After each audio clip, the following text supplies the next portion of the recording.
বাবা বলতে পারবো নি তো, তারা ঘর যাচ্ছিল, কি গাড়ি পায়ে দিয়ে তুলছে, ধাক্কা মেরেছে। আমি যে দেখেছি আমার গাড়ির তলায় পড়ে আছে একজন, একজন রাস্তার উপরে পড়ে আছে। কজন ছিল বাইকে? 3 জন ছিল। কোথায় যাচ্ছিল? ওরা ঘর যাচ্ছিল, পুজো দিয়ে ঘর যাচ্ছিল। যেটা চালিয়ে নিয়ে যাচ্ছিল সে কাজ করে কোথাও ওইদিকে, বলছে চ কাল রাত্রে সকালে যে ডিউটি ধরবো, আবার দুপুরবেলা আসবো, ওই বলে এখান থেকে বেরিয়ে গেছে। আর ওরাও বেরিয়ে গেছে, আমি শুধু ওইখান থেকে এইখানটাকে এইছি। ওরা যখন ওখানে যখন একটু কানে আমার আওয়াজ এসে আমি তখন ছুটে চলে গেছি। আমি তখন ভং ভং করে চেঁচিয়ে ছুটে যাচ্ছি, ওরা কে রে, ওরা আমার না কি রে, ওরা আমার কে রে, ওরা আমার না কি রে করে আমি ছুটে চলে যাচ্ছি। আমি যেয়ে দেখছি বাবা আমার গাড়ির তলায় পড়ে আছে, আমার পা গুলো রাস্তার উপরে পড়ে আছে উপর হয়ে গো। আমি এমনি করে তুলে বলছি বাবু বাবু করে, আমাকে দুবার বলছে হ্যাঁ হ্যাঁ, আমার আর কিছু বলে নাই গো।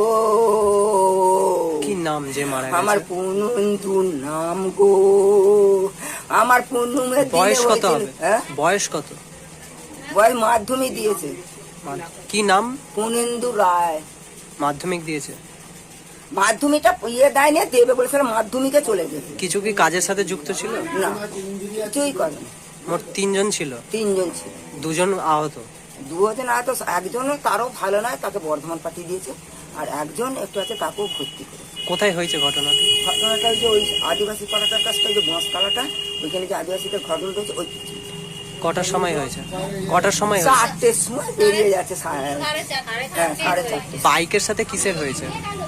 ওই ধান কাটা মেশিন। আপনি কে হন? আমি দিদা বাবা, আমি যাইনি দিদা, আমার মরণ নাই। আমি